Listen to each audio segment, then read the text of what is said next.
আসসালামু আলাইকুম। আজকে আপনাদের সঙ্গে বুটের ডালের হালুয়ার একটা স্পেশাল রেসিপি শেয়ার করব। এইভাবে কিন্তু হালুয়াটা খেতে অনেক বেশি মজাদার হয়, দেখতেও কিন্তু মাশাআল্লাহ খুবই লোভনীয় লাগছে। পুরো রেসিপিটা আজকে আপনাদের সঙ্গে শেয়ার করব।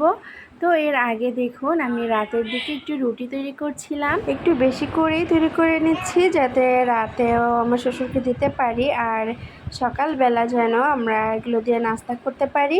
তো দেখুন, এই যে যখনই আমি রুটি বানাতে বসি, আমার ছেলেটা কিন্তু একদম রুটিওয়ালা পিঁড়ির উপর এসে বসে পড়ে, নয়তো পাড়া দিয়ে দেয়। কোনোভাবেই তাকে নিয়ে রুটি বানানো হয় না। তো অনেক কষ্টে বুঝিয়ে সুঝিয়ে একটু এদিক সেদিক করে আমার মেয়েটার কাছে দিয়ে তারপর আমার রুটি বানাতে হয়। আর যখন আমি কাজ করতে চাই তখন ছেলেটাও অনেক বেশি বায়না ধরে, সে তো কারো কাছে থাকতে চায় না। তো এই তো আমি এক ফাঁকে সবগুলো রুটি বানিয়ে নিয়েছি আর তারপর সকালে এগুলো দিয়ে নাস্তা করেছিলাম। আর এটা হচ্ছে পরের দিনের একটা ভিডিও। দুপুরের জন্য খিচুড়ি রান্না করে নিব, আর খিচুড়িটা একবারেই সব মশলা মেখে তারপর আমি বসিয়ে দিচ্ছিলাম। তো সব কিছু দিয়ে পরিমাণ মতো পানি দিয়ে বসিয়ে দিয়েছি, আর এদিকে খিচুড়িটা হয়ে গিয়েছে। তারপর আমি এখানে শুটকির ভর্তা আর ইলিশ মাছের মাথার লেজের একটা ভর্তা তৈরি করেছি। তো দুপুরে সবাই এই ভর্তাগুলো দিয়েই খিচুড়িটা খেয়ে নিয়েছি।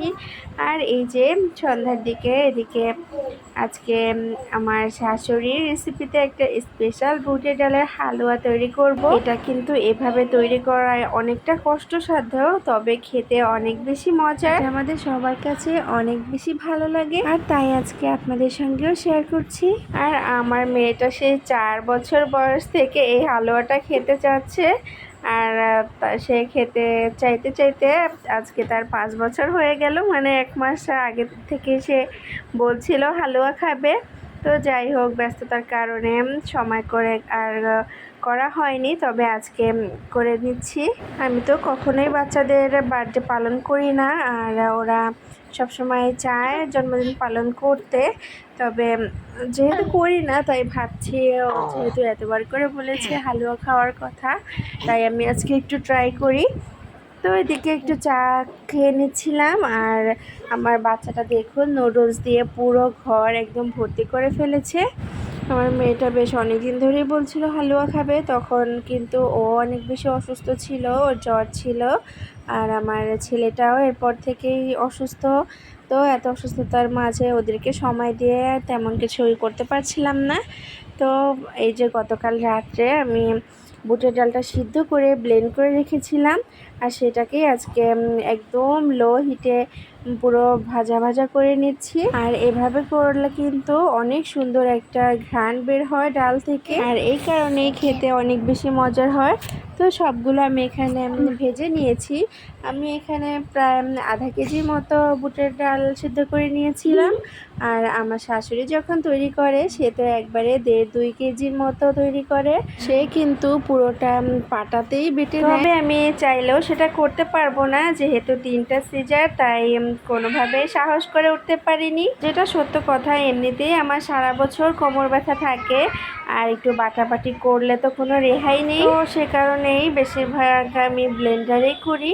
আর আজকে প্রথম কিন্তু আমি বুটের ডালের হালুয়াটা তৈরি করছি। এর আগে সব সময় আমার শাশুড়িকে তৈরি করতে দেখেছি, আর আমি কিন্তু কখনো তৈরি করিনি, তবে যে মাঝে মধ্যে ডালটা একটু ভেজে দিতাম।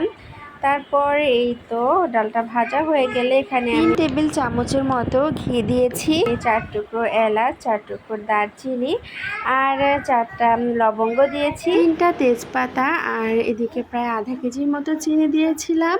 তারপর এদিকে আমি 1 কাপ জাল করা ঘন দুধ দিয়েছি, আর সেই সাথে আরও 2 কাপ পরিমাণ পানি দিয়ে তারপরে এটাকে ভালোভাবে নেড়েচেড়ে একসঙ্গে মিশিয়ে নিচ্ছিলাম। পানি যে দিয়েছি সেটা কিন্তু স্কিপ হয়ে গেছে, তারপর কিন্তু অনবরত নাড়তেই থাকতে হবে।